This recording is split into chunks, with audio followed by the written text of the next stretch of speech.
1966. I was 15 years old. I was pregnant by my 16-year-old boyfriend, and I was packing a suitcase and getting ready to move to Ohio and get married when my parents came into my bedroom and asked me if I wanted to have an abortion. I didn't know what an abortion was, but they explained to me that I would no longer be pregnant and that I could finish high school. We drove to a parking lot where we got into a car. We were blindfolded and sort of leaned down in the back seat. When the blindfold was taken off, we were inside of an abandoned warehouse. The floor was stained with grease and oil, and there were a lot of hard table chairs with women sitting in them, waiting to get an abortion. They gave me something to put me to sleep.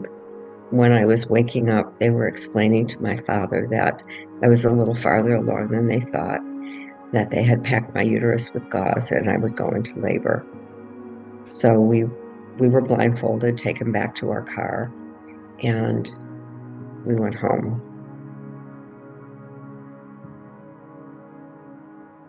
My dad did tell me after my abortion was over, when he got home that night, he came into my bedroom. He rubbed my head, he kissed me, he told me how much he loved me, and he said, "We will never speak of this again. No one can ever know, not only for the risk of going to jail, but he said no man would ever marry me if he knew what I had been through. But I would have risked anything not to have a baby at 15 years old."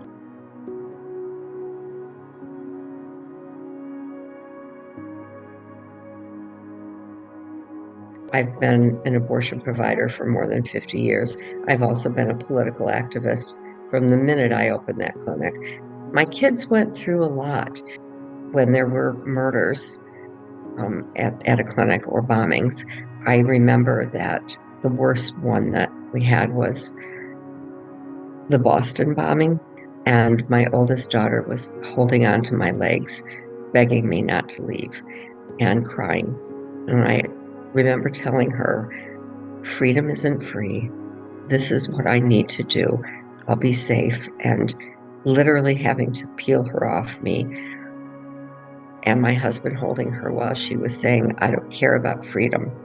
I don't want my mother to die."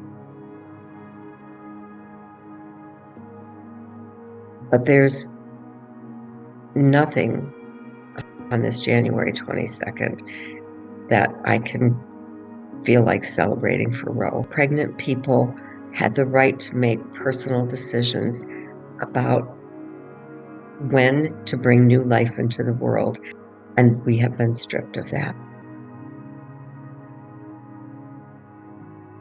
People have said to me, "Is this depressing work?" And I think, oh, no, we have the opportunity to make dreams come true. And that's what choice is about.